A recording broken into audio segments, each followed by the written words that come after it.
সেই দিন ব্রাজিল বিশ্বকাপ ফাইনালে হেরে গেল। টিভির সামনে বসে থাকা ছোট ছেলেটা তখন অঝরে কাঁদছে। পাশে বসে থাকা তার বাবার চোখেও তখন জল। এই 9 বছরের ছেলেটা তখন বাবাকে বলল, আমি ব্রাজিলের হয়ে বিশ্বকাপ জিতে দেখাবো, আমি কথা দিচ্ছি। বাবা তখন শুধু অসহায়ভাবে মাথা নাড়লেন। তিনি ভাবলেন ছেলেটা হয়তো তাকে সান্ত্বনা দেওয়ার জন্য এসব বলছে। তাকে বললেন মায়ের কথা শুনে ভালো করে পড়াশোনা করতে। কিন্তু কে জানতো এই বাচ্চাটা মোটেও বানিয়ে কথা বলছিল না। ভবিষ্যতে সে আসলেই ব্রাজিলের জন্য 3 বার বিশ্বকাপ জিতেছিল। কারণ এই বাচ্চাটি আর কেউ নয়, ফুটবলের রাজা পেলে। তবে আপনি হয়তো জানেন না, পেলে নামটা কিন্তু তার আসল নাম ছিল না। এটি ছিল সেই সময়ের একদল ধনী পরিবারের ছেলেদের দেওয়া একটা উপহাস বা ডাকনাম। পেলের ছোটবেলাটা ছিল একদমই কষ্টের। অভাবের কারণে পরিবারের অবস্থা ছিল খুবই খারাপ। স্কুলের পরেই সে রাস্তার পাশে বসে মানুষের জুতো পালিশ করত, যাতে কিছু টাকা রোজগার করা যায়। কিন্তু টাকা কম থাকলেও আনন্দের কোনো কমতি ছিল না। তার সবচেয়ে বড় শখ ছিল ফুটবল খেলা। আসল ফুটবল কেনার টাকা না থাকায় পেলে আর তার বন্ধুরা পুরনো মোজাকে অনেকগুলো স্তরে পেঁচিয়ে ভেতরে পুরনো কাপড় ভরে একটা বল বানিয়ে নিয়েছিল। একদমই ঘরোয়া এবং পরিবেশ বান্ধব একটা বল। খেলার মাঠ না থাকলে কি হবে? গ্রামের মাটির রাস্তা, গলির মোড়, এমনকি মানুষের বাড়ির ছাদও ছিল তাদের মাঠ। এমন অভাবের মধ্যেও এই খালি পায়ের ছেলেরা তাদের সহজাত শৈলীতে ব্রাজিলের সেই বিখ্যাত জিঙ্গা খেলাটা খুব সুন্দরভাবে আয়ত্ত করে ফেলেছিল।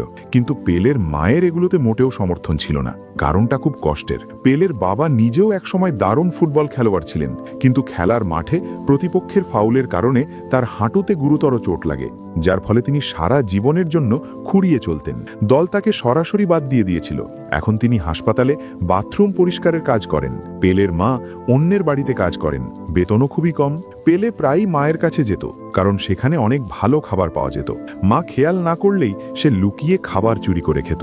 একদিন কয়েকজন কাদা মাখা ধনী পরিবারের ছেলে সেখানে এলো। তারা ফুটবল নিয়ে কথা বলছিল। পেলে হঠাৎ মাঝখানে কথা বলে উঠল, আর ভুল করে ভাস্কো দলের গোলরক্ষক বিলের নামটা পেলে বলে ফেলেছিল। আর সেই ধনী ছেলেদের দল তাকে নিয়ে অনেক মজা করতে শুরু করলো। হ্যাঁ, ঠিক ধরেছেন, পেলে ডাকনামটা এভাবেই এসেছিল। মা আওয়াজ শুনেই ছুটে এলেন, এসেই ধনী ছেলেদের কাছে ক্ষমা চাইলেন। এরপর পেলেকে অনেক বকা দিলেন। মায়ের সেই অসহায় মুখটা দেখে পেলের খুব কষ্ট হচ্ছিল। যাওয়ার সময় সে আলমারি থেকে একটা খবরের কাগজ লুকিয়ে নিয়ে নিল, যাতে সেই ধনী ছেলেদের বলা বাউরু জুনিয়র কাপ ফুটবল প্রতিযোগিতার খবর ছিল। সে মনে মনে ঠিক করল এই অপমান তাকে সহ্য করলে চলবে না। পেলে সাথে সাথে বন্ধুদের নিয়ে সেই প্রতিযোগিতায় নাম লেখালো। কিন্তু খেলার শুরুতেই বড় বিপত্তি।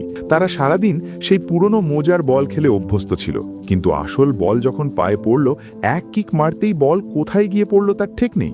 শুধু পেলে না, বাকি বন্ধুরাও বলের সাথে মানিয়ে নিতে পারছিল না। কেউ বুক দিয়ে বল থামাতে গিয়ে নিজেই প্রায় পড়ে যাচ্ছিল। তবে সৌভাগ্যের বিষয়, কিছুদিন যেতেই তারা আসল বলের বৈশিষ্ট্যগুলো বুঝতে পারল। খালি পায়েও তারা প্রতিপক্ষের কড়া রক্ষণভাগ ভেঙে গোল করা শুরু করলো। এভাবেই তারা ফাইনাল পর্যন্ত চলে গেল। তবে তাদের খেলা দেখার মতো তেমন দর্শক ছিল না। সবাই পাশে সেই ধনী ছেলেদের ম্যাচ দেখছিল। তারা প্রতিপক্ষকে 8-0 গোলে হারাচ্ছিল। আর এই ধনী ছেলেরাই ছিল পেলের দলের ফাইনালের প্রতিপক্ষ। ধনী ছেলেরাও পেলেদের অবস্থা দেখে উপহাস করছিল। সবার সামনে তারা মাথা নিচু করে ফেলল। নিজের কাদা মাখা পায়ের দিকে তাকিয়ে পেলে ভাবল তাদেরও একজোড়া আসল বুট জুতো দরকার। কিন্তু কেনার টাকা কোথায়? ছোট প্যাটেল বন্ধু তখন দেখল রাস্তার পাশে একটা ট্রাক ভর্তি চীনাবাদাম দাঁড়িয়ে আছে। একটা বুদ্ধি এলো তার মাথায়। তারা সুযোগ বুঝে ট্রাক থেকে চীনাবাদাম চুরি করে দৌড় দিল। যদিও দোকানদারের হাতে ধরা পড়ার উপক্রম হয়েছিল, কিন্তু চতুরতার সাথে তারা পালিয়ে গেল।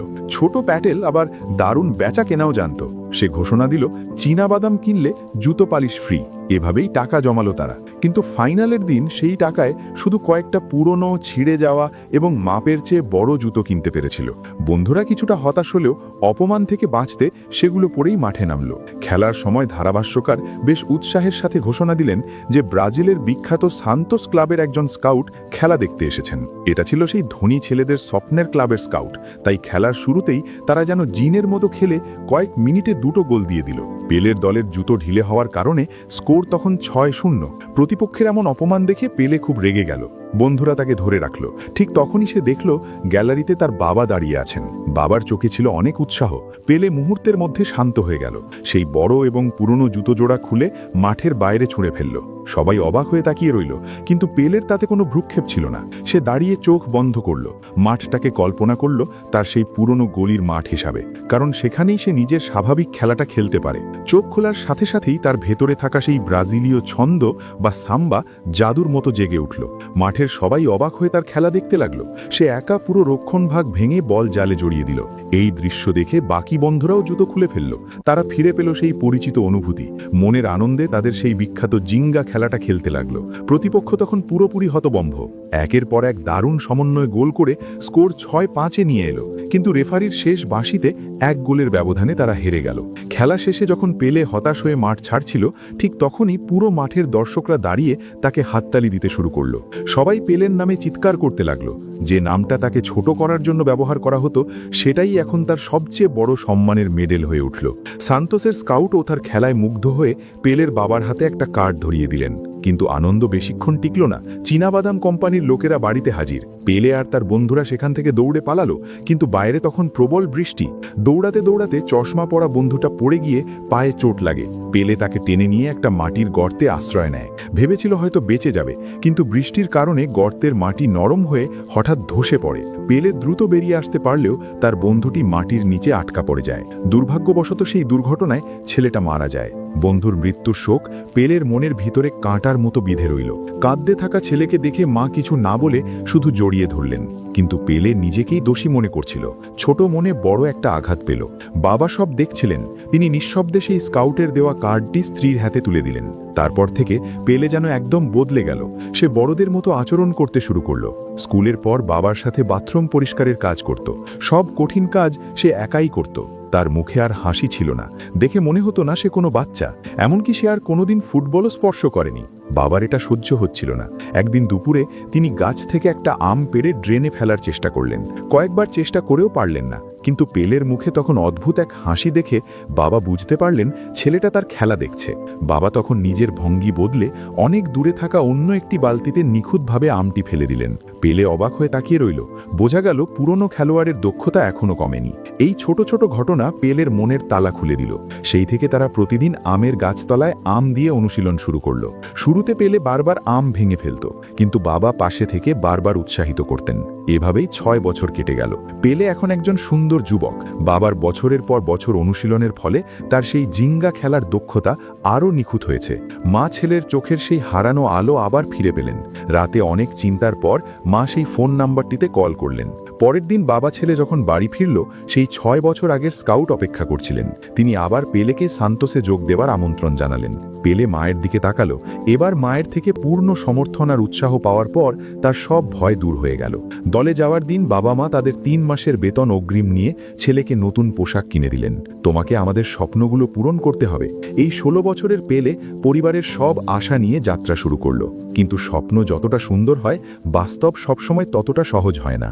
সান্তোসের প্রশিক্ষণ শিবিরে প্রথম দিনেই পেলে বরাবরের মতোই তার সেই শিল্পিস্তিক জিঙ্গা স্টাইল দেখাচ্ছিল, কিন্তু তার বদলে সে পেল কোচের কাছ থেকে কড়া সমালোচনা। পেলেকে সংশোধন করার জন্য কোচ তাকে 1954 সালের বিশ্বকাপের ভিডিও দেখালেন। সেই বছর ব্রাজিলীয় খেলোয়াড়রা অতিরিক্ত কৌশলী বা শৈল্পিক ফুটবল খেলার কারণে ইউরোপীয় দলগুলোর কাছে আটকা পড়েছিল এবং শেষ পর্যন্ত হেরে গিয়েছিল। পেলে কোচের উদ্দেশ্য বুঝতে পারল, তাই সে জোর করে ইউরোপীয় স্টাইলে খেলার চেষ্টা করল। কিন্তু এই ঘরোয়া খেলাটা তার সাথে একেবারেই মানানসই ছিল না। কোচ হাতে ধরে শেখালেও সে বল মারলে বল মাঠের বাইরে চলে যেত। দিন যত যাচ্ছিল, পেলে দলের সবচেয়ে বাজে খেলোয়াড় হয়ে যাচ্ছিল। প্রতি রাতে সে লুকিয়ে চোখের জল ফেলত, কিন্তু পুরো পরিবারের আশা তার কাঁধে, তাই সে হাল ছাড়তে পারল না।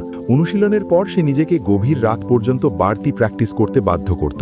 কোচ সব দেখছিলেন। তিনি জানতেন ছেলেটা প্রতিভাবান, শুধু সময়ের প্রয়োজন। কিন্তু একদিন রাতে তিনি দেখলেন পেলে চুপচাপ নিজের ব্যাগ গুছিয়ে পালানোর প্রস্তুতি নিচ্ছে। কোচ স্টেশনে গিয়ে তাকে ধরলেন, জিজ্ঞেস করলেন কেন হাল ছাড়ছে। পেলে হতাশ হয়ে বলল কোচ তার জিঙ্গা স্টাইল পছন্দ করে না, কিন্তু সে অন্যভাবে খেলতেও পারছে না। এর চেয়ে বাড়ি ফিরে পড়াশোনা করা ভালো। কোচ তখন জিঙ্গা খেলার ইতিহাস বললেন। 16 শতাব্দীতে আফ্রিকান কৃতদাসদের ব্রাজিলে আনা হয়েছিল। নির্যাতনের হাত থেকে বাঁচতে তারা জঙ্গলে পালিয়ে গিয়ে নিজেদের আত্মরক্ষার এক বিশেষ যুদ্ধ কৌশল তৈরি করেছিল। দাসপ্রথা বিলুপ্তির পর তারা সেই কৌশলকেই ফুটবলে মিশিয়ে দিয়েছিল। যা সারা বিশ্বকে অবাক করে দিয়েছিল।